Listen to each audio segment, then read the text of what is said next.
আসসালামু আলাইকুম। আজকে আলোচনা করব বাংলাদেশ সংবিধানের ৭০ অনুচ্ছেদের সম্পর্কে। ৭০ অনুচ্ছেদ নিয়ে আমাদের যে রাজনৈতিক দলগুলো আছে এদের ভিতরে যে ভীতি আর বর্তমান যে রাজনৈতিক বা আমাদের যে গণতান্ত্রিক বাস্তবতার আলোকে আলোচনা করব বাংলাদেশ সংবিধানের ৭০ নং অনুচ্ছেদ নিয়ে। আমরা সকলেই জানি বাংলাদেশ একটি গণতান্ত্রিক রাষ্ট্র। গণতান্ত্রিক রাষ্ট্রে কি হয়? জনগণের ম্যান্ডেট নিয়ে একজন জনপ্রতিনিধি সংসদে জনগণের পক্ষে কথা বলেন। বাংলাদেশ সংবিধানের ৭০ অনুচ্ছেদে একটি কথা বলা আছে, কখন একটি সংসদ সদস্যের পদ শূন্য ঘোষণা করা হবে। যদি সংসদ সদস্য পদত্যাগ করে, অথবা এই কথাটি মনোযোগ সহকারে শুনবেন, যদি সেই সংসদ সদস্য তার দলের বিপক্ষে ভোট দেয়। আমরা জানি যে সংসদে যখন বিলগুলো উপস্থাপন হয় তখন যদি রাজনৈতিক দলের নির্বাচিত কোনো সংসদ সদস্য তার দলের বাইরে ভোট দেয়, তাহলে ৭০ অনুচ্ছেদ অনুযায়ী তার সংসদ সদস্য পদ শূন্য ঘোষণা করা হবে। জিনিসটা একটু অবাক লাগছে না? যে বাংলাদেশ গণতান্ত্রিক একটি রাষ্ট্র, যেখানে সব থেকে বেশি গণতন্ত্র হওয়া উচিত, চর্চা হওয়া উচিত বাংলাদেশের সংসদ, সেখানেই আমাদের যে আইন প্রণেতা বা সংসদ সদস্যরা আছে সেখানে তারা স্বাধীন না।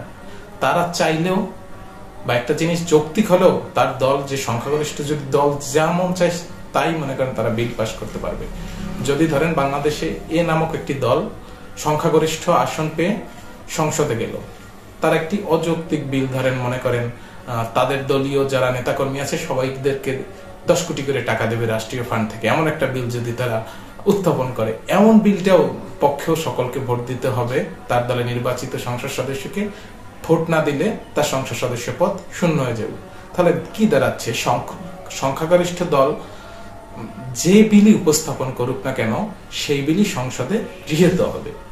সেখানে জনগণের আস্থার প্রতিফলন ঘটছে না, সংসদ সদস্যরাও স্বাধীনভাবে কথা বলতে পারছে না, হচ্ছে কি সংখ্যাগরিষ্ঠ দলের বা দল নেতার ইচ্ছার প্রতিফলন ঘটছে। যে বিরোধী দলগুলো সংসদে, যারা বিরোধী দলের সংসদ সদস্য থাকে, তারা শুধুমাত্র বিরাম চিহ্ন বা লাইনের একটু কম বেশি ছাড়া এদের আসলে কিছুই করার ক্ষমতা থাকে না। সংসদ সদস্যের ক্ষমতা সংসদের সব থেকে সীমিত, তারা চাইলেও এমন কিছু করতে পারে না। ৭০ অনুচ্ছেদের ফলে আমাদের হচ্ছেটা কি? আপনি একটি বিল, সংখ্যাগরিষ্ঠ দল একটি বিল উপস্থাপন, যৌক্তিক বা অযৌক্তিক একটা বিল উপস্থাপন করলো, আপনি তার বিপক্ষে যতই বলেন, আপনি বিরোধী দলের সংসদ সদস্য হয়ে যতই চুক্তি নির্ভর, যতই দালিলিক প্রমাণ সহকারে বিলের বিপক্ষে কথা বলেন, আপনি একজন দক্ষ পার্লামেন্টারিয়ান হিসেবে ঠিকই পরিচিতি পাবেন, সাবলীল ভাষার জন্য পরিচিতি পাবেন, কিন্তু লাভ কি হবে? লাভ কিন্তু কিছুই হচ্ছে না। লাভ হচ্ছে শুধু সংখ্যাগরিষ্ঠ দলের সরকার প্রধান, তারা যেমন চাবে তেমনটাই কিন্তু সংসদে হবে। এক্ষেত্রে আমি বলছি না যে ৭০ ধারার প্রয়োজন নেই, ৭০ অনুচ্ছেদের প্রয়োজন নেই।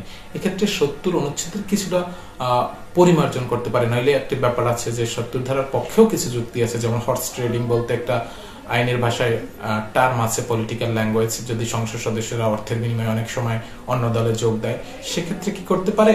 সেক্ষেত্রে করা যেতে পারে, যেমন ভারতে বা পাকিস্তানে আছে যে অনাস্থা ভোট, কখনো যে দলীয় প্রতীকে বা দলীয় নির্বাচিত সংসদ সদস্যরা কখনো অনাস্থা ভোট দিলে তাদের সংসদ সদস্য পদ শূন্য হবে, অথবা ট্রেজারি বিলের ক্ষেত্রে তাদের পদ শূন্য বিধিটা রেখে সংসদ সদস্যদেরকে স্বাধীন করে দেওয়া হোক।